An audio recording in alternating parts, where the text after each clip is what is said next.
Press the bell icon on the YouTube app and never miss another update from the Habitat Studios. एक आप सबने सुना होगा बनारसी पान, खई के पान बनारस। ये पान बहुत फेमस है, बट रियलिटी में बनारसी पान बनारस का होता ही नहीं है। बनारसी पान बिहार का होता है, मगही पान बोलते हैं, वो बनारस का होता है। दूसरा एक इसको आप एक इंसिडेंट बोलिए, डेस्टिनी बोलिए कि बिहार और मतलब जब मैं बिहार बोलूँ, आप UP, Bihar, Orissa, Jharkhand, Bihar is not just a territory, it's a pain. तो जब मैं बिहार बोलूँ, आप उसको कनेक्ट कर सकते हो migration and there so many things. तो बिहार में ये विडंबना है कि फादर बचपन से अपने बच्चे को तैयार करता है कि ये काबिल बने, और काबिलियत का डेफिनेशन ये होता है कि वो घर से बाहर चला जाए। तो इसी पे ये बात है।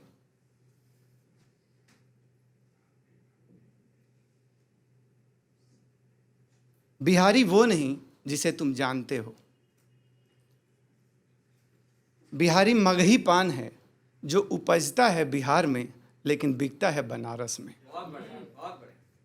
इन खेतों में, अपने खेतों में इन पत्तों का कोई मोल नहीं है। किसान उसे बोता है, सींचता और सहेजता है बाहर भेज पाने के लिए। आसान नहीं होता खेत के पत्तों को बाहर बाजार तक भेजना, लेकिन आसान तो बिहारी होना भी नहीं होता है। बिहार छुपा है उन पत्तों में, बिहार छुपा है उन पत्तों में जो सज रहे हैं दिल्ली मुंबई की दुकानों में, जहां सेठ उसे खरीदते हैं, दांतों तले दबाते और चबाते हैं।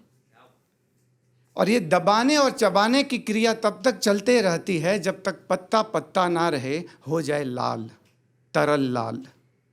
सेठ के चमकते चेहरे की तरह लाल, सेठानी के होठों की तरह लाल, और लाल उस मजदूर के खून की तरह जो मशीन में फंस गया था और निकला था केवल लाल,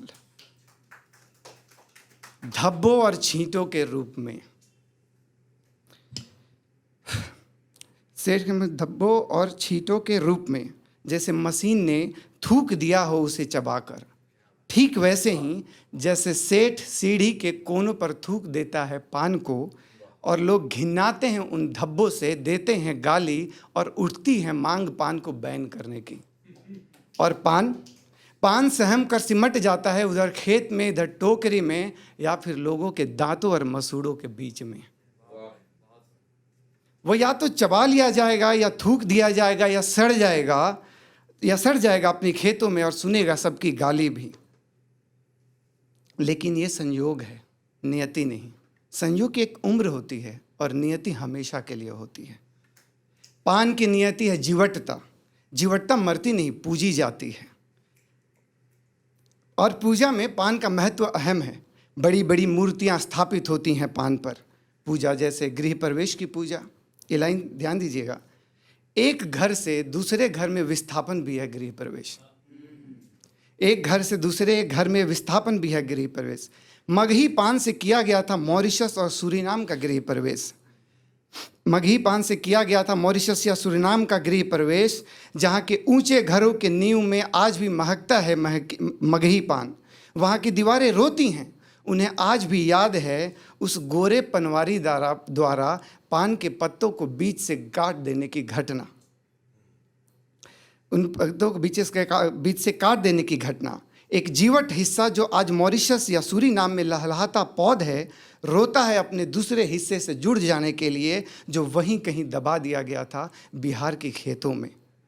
मिट्टी में दबा देने के लिए भेजे गए थे कुछ पत्ते त्रिनिडाद और टोबैगो, जहां उन्हें फेंका गया था गन्ने के खेतों में।